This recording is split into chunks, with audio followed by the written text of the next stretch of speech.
Hi guys, welcome to Python bus. So ఈ వీడియోలో మనం కంట్రోల్ ఫ్లో స్టేట్మెంట్స్ కోసం డిస్కస్ చేద్దాం. అవే బ్రేక్, కంటిన్యూ, పాస్. యూజువల్గా పైథాన్లో మనకి కండిషనల్ స్టేట్మెంట్స్ అలానే లూపింగ్ స్టేట్మెంట్స్ ఉంటాయి కదా. సో వీటి ఎగ్జిక్యూషన్ని మనం యూజింగ్ దీస్ స్టేట్మెంట్స్ మనం కంట్రోల్ చేయొచ్చు. సో అది ఎలానో చూద్దాం. So and first break statement కోసం చూద్దాం. ఇది ఏం చేస్తుందంటే ఆ ఎగ్జిక్యూషన్ ఫ్లో ఉంటుంది కదా, అది ఇమీడియట్గా టెర్మినేట్ చేయడానికి బ్రేక్ స్టేట్మెంట్ మనం యూజ్ చేయొచ్చు. సో ఇక్కడ ఎగ్జాంపుల్ చూడండి, మీకు క్లియర్గా అర్థమవుతుంది. ఇక్కడ నేను for I in range of 5 అని ఇచ్చాను. సో ఈ రేంజ్ ఏం చేస్తుంది, it will generate the sequence of numbers. So ఇక్కడ నేను 5 అని ఇచ్చాను రేంజ్లో.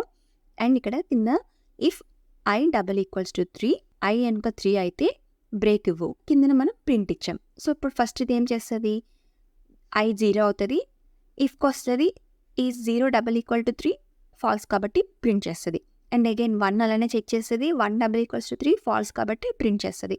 సేమ్ 2 కూడా చెక్ చేస్తుంది, ఫాల్స్ అవుతుంది కాబట్టి ప్రింట్ చేస్తుంది. అండ్ నెక్స్ట్ మనకి 3కి వస్తుంది, if 3 double equals to 3 true కాబట్టి నెక్స్ట్ ఏముంది, ఈ ఫ్లో బ్రేక్ ఉంది కాబట్టి ఇమీడియట్గా ఆ ఫ్లోని అక్కడే టెర్మినేట్ చేసేస్తుంది అనమాట. అందుకే మనకి ఇక్కడ అవుట్పుట్ 0, 1, 2 అని ప్రింట్ అయింది. తర్వాత నెక్స్ట్ 3, 4 అనేవి ఇంకా ప్రింట్ అవ్వలేదు, ఎందుకంటే అక్కడితో ఎగ్జిక్యూషన్ స్టాప్ అయిపోయింది కాబట్టి. సో ఇప్పుడు ఈ ఎగ్జాంపుల్ చూడండి. సో ఇది చూస్తే మీకు అసలు బ్రేక్ మనం ఎందుకు యూజ్ చేయొచ్చు, దీనివల్ల యూజ్ ఏంటి అని కూడా మనకు అర్థమవుతుంది. సో ఇక్కడ చూడండి, ఫస్ట్ లిస్ట్ తీసుకున్నాను, నేమ్స్ అనే లిస్ట్. సమ్ నేమ్స్ ఉన్నాయి అందులో.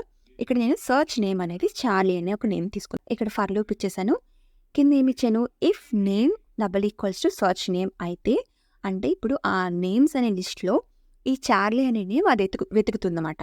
సో ఒకవేళ ఫైండ్ అయితే మనం ఏమి ఇచ్చాం, ప్రింట్ ఫౌండ్ చార్లీ అని ప్రింట్ చేయమని. నెక్స్ట్ తర్వాత ఏమి ఇచ్చాం, బ్రేక్ ఇచ్చాం. Else print search not found అని ఇచ్చాం. సో ఇది ఎలా ఎగ్జిక్యూట్ అవుతుంది, first as usual first for లూప్లో నేమ్లో ఏం తీసుకుంటుంది, ఫస్ట్ అలైస్ తీసుకుంటుంది, ఇఫ్లోకి వెళ్తుంది. So is Alice equals to Charlie కాదు కాబట్టి మళ్ళీ లూప్ కంటిన్యూ అవుతుంది. అగైన్ మళ్ళీ బాబ్కి వస్తుంది, బాబ్ చెక్ చేస్తుంది, Bob is not equals to Charlie కాబట్టి మళ్ళీ లూప్ రన్ అవుతుంది. ఇప్పుడు ఇక్కడికి ఏమొచ్చింది, Charlie. So is Charlie equals to Charlie correct కాబట్టి ఇఫ్లో ఉన్న ప్రింట్ స్టేట్మెంట్ ఎగ్జిక్యూట్ అవుతుంది, ఫౌండ్ చార్లీ అని. అండ్ నెక్స్ట్ మనం ఇమీడియట్గా ఏమి ఇచ్చాం, బ్రేక్ ఇచ్చాం, అంటే ఇక్కడితో మనకి ఎగ్జిక్యూషన్ అయిపోతుంది. అండ్ ఇప్పుడు ఇంకా లిస్ట్లో మనకి ఇంకా ఎన్ని నేమ్స్ ఉన్నాయి, ఇంకా డేవిడ్ ఉంది కదా, డేవిడ్ ఇంకా ఏమైనా జాన్, ఏ నేమ్స్ ఉన్నా కూడా ఇంకా అక్కడితో మరి సెర్చ్ చేయదు. సో దీనివల్ల మనకి టైం కూడా చాలా తగ్గుతుంది, అలానే మనకి పర్ఫార్మెన్స్ కూడా పెరుగుతుంది అనమాట. సో ఇది బ్రేక్ స్టేట్మెంట్ కోసం. సో ఇప్పుడు కంటిన్యూ స్టేట్మెంట్ కోసం చూద్దాం. ఇది ఏం చేస్తుంది అంటే స్కిప్ చేస్తుంది అనమాట. ఏం స్కిప్ చేస్తుంది, when it meets it condition it will skip that, ఆ కరెంట్ ఇటరేషన్లో ఒక కోడ్ని స్కిప్ చేసేసి అండ్ నెక్స్ట్ ఇటరేషన్కి కంటిన్యూ చేస్తుంది అనమాట. సో ఎగ్జాంపుల్ చూసేయండి. ఇప్పుడు సేమ్ ఇందాక మనం బ్రేక్లో యూజ్ చేస్తాం కదా, సేమ్ కోడ్ అనమాట, బట్ కంటిన్యూ వేస్తే ఎలా వర్క్ అయింది చూడండి. For I in range of 5 అని ఇచ్చాం, if I equals to 3 continue and next print అని ఇచ్చాం. ఇది ఏం చేస్తుంది, ఫస్ట్ 0 చెక్ చేస్తుంది, 0 ఈజ్ నాట్ ఈక్వల్స్ టు 3 కాబట్టి ప్రింట్ చేసేస్తుంది. మళ్ళీ 1, 2 అలానే కంటిన్యూ అయిన తర్వాత 3కి వస్తుంది, ఇఫ్ 3 ఈక్వల్స్ టు 3 ఎస్. కానీ యూజువల్గా బ్రేక్ అయితే ఇందాక బ్రేక్లో ఏమైంది, అక్కడితో ఎగ్జిక్యూషన్ స్టాప్ అయిపోయింది. బట్ కంటిన్యూ ఏం చేస్తుందంటే ఆ పర్టికులర్ ఇటరేషన్ యొక్క కోడ్ని స్కిప్ చేస్తుంది. సో కాబట్టి అక్కడ 3 ఈక్వల్స్ టు 3 ఆ కండిషన్ ట్రూ అయింది, కానీ లోపల ఏమి ఇచ్చాం, కంటిన్యూ ఇచ్చాం కాబట్టి ఇదేం చేస్తుందంటే ఆ ఎగ్జిక్యూషన్ని స్కిప్ చేస్తుంది అనమాట. సో అందుకే మనకి ఇక్కడ 3 అని ప్రింట్ అవ్వదు. అండ్ నెక్స్ట్ ఇటరేషన్ కంటిన్యూ అవుతుంది. నెక్స్ట్ ఏముంది, 4 కాబట్టి 4 చెక్ చేసి సేమ్ ఇంకా కంటిన్యూ అవుతుంది. సో ఇప్పుడు ఇక్కడ ఇంకొక ఎగ్జాంపుల్ చేయండి, అప్పుడు మీకు ఇంకా క్లారిటీ వస్తుంది. సేమ్ ఫర్ లూప్ తీసుకున్నాము, for I in range of 10 తీసుకున్నాను, 10 సీక్వెన్స్ నెంబర్ జనరేట్ చేస్తుంది. సో ఇప్పుడు ఏమి ఇచ్చాను ఇక్కడ, if I modulus 2 equals to 0 అయితే కంటిన్యూ చేయి, కింద ప్రింట్ ఇచ్చాం. సో ఇదేం చేస్తుందంటే it will skip the even numbers. ఎందుకు అంటే, సో ఫర్ ఎగ్జాంపుల్ మనకి సమ్ టైమ్స్ ఒక క్వశ్చన్ అడగచ్చు, right A code to print all odd numbers using loops అని అన్నారు అనుకో. సో మనం ఇది ఈజీగా రాయొచ్చు. సో యూజువల్గా మనం ఇఫ్ ఎల్స్ యూజ్ చేస్తాం కదా, సో మనం ఇక్కడ కంటిన్యూ కూడా యూజ్ చేయొచ్చు. ఇక్కడ నుంచి చూసారా, ఇది ఏం చేస్తుంది, 1 అయితే ప్రింట్ అయిపోతుంది, ఎందుకంటే 1 modulus 2 is not equals to 0 కాబట్టి. అండ్ నెక్స్ట్ 2కి వస్తుంది, if 2 modulus of 2 equals to 0 yes కదా, మాడ్యులస్ అంటే తెలుసు కదా, it will check the remainder 0 వస్తుంది కాబట్టి 0 ఈక్వల్స్ టు 0 ట్రూ కాబట్టి కంటిన్యూ అయ్యి ఆ పర్టికులర్ యొక్క ఇటరేషన్ స్కిప్ అయిపోయి నెక్స్ట్ ఇటరేషన్కి కంటిన్యూ అయిపోతుంది.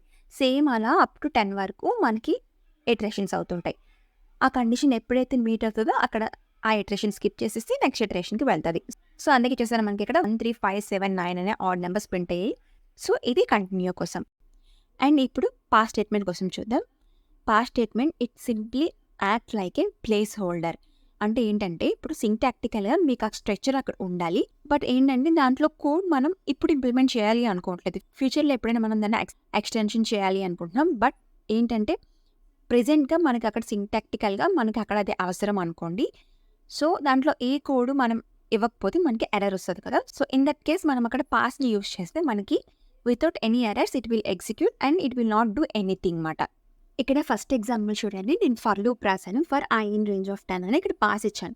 యూజువల్‌గా నేను ఇక్కడ వితౌట్ పాస్ ఫస్ట్ నేను ఎగ్జిక్యూట్ చేసి చూసాను. మనకేమొస్తది సింటాక్స్ ఎర్రర్ వచ్చింది. సో, అది నేను ఇక్కడ పాస్ చేసి జస్ట్ పెట్టాను. అంటే దీనివల్ల ఏం యూజ్ లేదు. బట్ ఏంటంటే ఇది ఎగ్జిక్యూట్ అవుతది. But without any errors. So, దీన్ని మనం ఎప్పుడైనా ఫ్యూచర్‌లో ఇంప్లిమెంట్ చేసుకోవాలనుకుంటే we can write code inside. అలానే సేమ్ ఇక్కడ నేను ఫంక్షన్‌కి కూడా ఇచ్చాను. సో, ఇంకా నేను ఫంక్షన్ కాన్సెప్ట్ మన ఛానెల్‌లో చెప్పలేదు. బట్ ఫంక్షన్‌ని మనం ఎలా డిక్లేర్ చేస్తామంటే యూజింగ్ డెఫ్ అనే కీవర్డ్‌తో స్పేస్ ఇక్కడ ఫంక్షన్ నేమ్ ఇవ్వాలి అండ్ కింద నేను పాస్ ఇచ్చాను. సో, ఇది కూడా సేమ్ యాక్ట్ లైక్ ఈ ఫంక్షన్ ఎగ్జిక్యూట్ అవుతది. But it will not do anything. అలానే ఇప్పుడు ఎగ్జాంపుల్ చూడండి. మనం ఇందాక బ్రేక్ అండ్ కంటిన్యూకి ఇచ్చాం కదా! Same example. ఇంకా మీకు ఇప్పుడు ఇంకా క్లారిటీగా అర్థమవుతది. ఇక్కడ నేను మళ్ళీ again for I in range of 5 తీసుకున్నాను. If I equals to 3 pass and కింద ప్రింట్ స్టేట్మెంట్ ఇచ్చాం. సో, యాజ్ యూజువల్ 0, 0, 1, 2 ఎగ్జిక్యూట్ అవుతది. అండ్ 3కి వచ్చేసరికి ఇక్కడ ఇఫ్ 3 ఈక్వల్స్ టు 3 యెస్ ఇది ట్రూ అవుతది. బట్ కిందన మనం ఏమిచ్చాం పాస్ ఇచ్చాం కాబట్టి pass will not do anything మాట. సో, అందుకే మనకి ఇక్కడ 3 కూడా ప్రింట్ అయింది. అండ్ నెక్స్ట్ ఇంకా లూప్ కంటిన్యూ అవుతది.